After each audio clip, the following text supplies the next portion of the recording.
So despite all of the amazing progress and initiatives you've heard of today and over the last few days, the reality is we're really still at the start of this journey, and the decarbonization rate of the real economy is much slower than the pace that the scientific scenarios show is needed.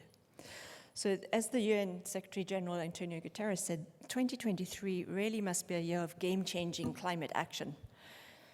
We really must focus on cutting emissions, achieving climate justice, and adapting to climate change.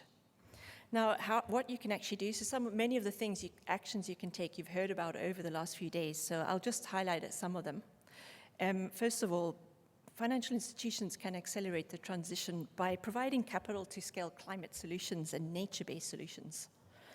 They can increase demand for climate disclosure and transition plans, including Scope 3 emissions from companies. And of course, helping high-emitting companies and industries that really need to transition to low-emitting technologies and business models across key sectors is going to be a major part of the transition. And finally, supporting government action, including regulation, to enable a just transition. The financial sector cannot do it alone. 3 of the 5 most effective strategies for reducing greenhouse gas emissions are nature-based solutions. And nature also provides adaptation solutions such as flood prevention and, of course, water regulation, water cycles. The methodologies, tools, and data are still evolving. And as someone in the audience said today, this is about the need for adaptive management using the best available information, so not waiting till everything is perfect and we know how to do this. It's going to be iterative learning as we go along. I mean, with this, the urgent and large-scale increases in finance need to be made to both climate and nature. And I think the global biodiversity framework you've also heard about gives us the targets and the overall sort of direction that we can now see we need to get to. This is about working together to achieve goals on land, on oceans, and in water. Aligning financial flows will be critical to this and really mobilizing the resources. So just to give a sense of the scale, financial flows that have been identified for nature-based solutions that really needs to double by 2025 to around 400 billion and triple by 2030 to around 500 billion. And this is both to limit the average global temperature increase to 1.5 degrees, to halt biodiversity loss, and to achieve land degradation neutrality. So just 7 years to achieve all of these goals. So the scale of financing and the opportunities will be immense.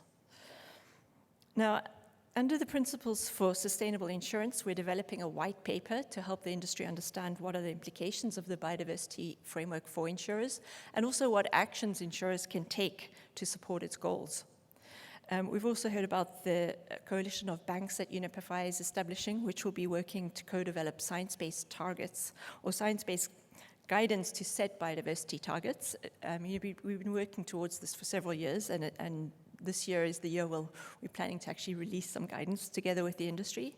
I think BMO already said they will be joining this coalition, and if other Canadian banks or US banks would like to join, of course, you're very welcome to be part of this leadership initiative. Financial institutions can also use the task force on nature-related financial disclosures recommendations. Of course, still the beta framework still being piloted, but I think the final version should be released around September. So you can use this to help understand what are the risks, opportunities, impacts, dependencies, and actions that you can take to start helping to figure this out across portfolios. So just to highlight, there's no way I can highlight all of the great things that have been said today, but so I'll cover a couple of the insights. And Christine Bergeron of Vancity and Ivan Frischberg of Amalgamated Bank really highlighted that this is about communities. We need to accelerate how to integrate financial resilience within financial inclusion, and also to the interconnection, alongside the interconnection between nature and climate. How you get to net zero is as important as getting there, they said. Kathleen Baran, Insurance Commissioner of Maryland, warned of the risk of regulatory fragmentation and called for interoperability and a coherence across regulatory regimes.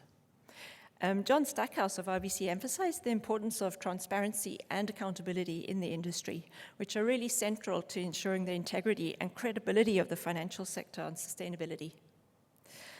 Maud Zinid from National Bank of Canada said, "We don't have all of the answers, but our job is to work together.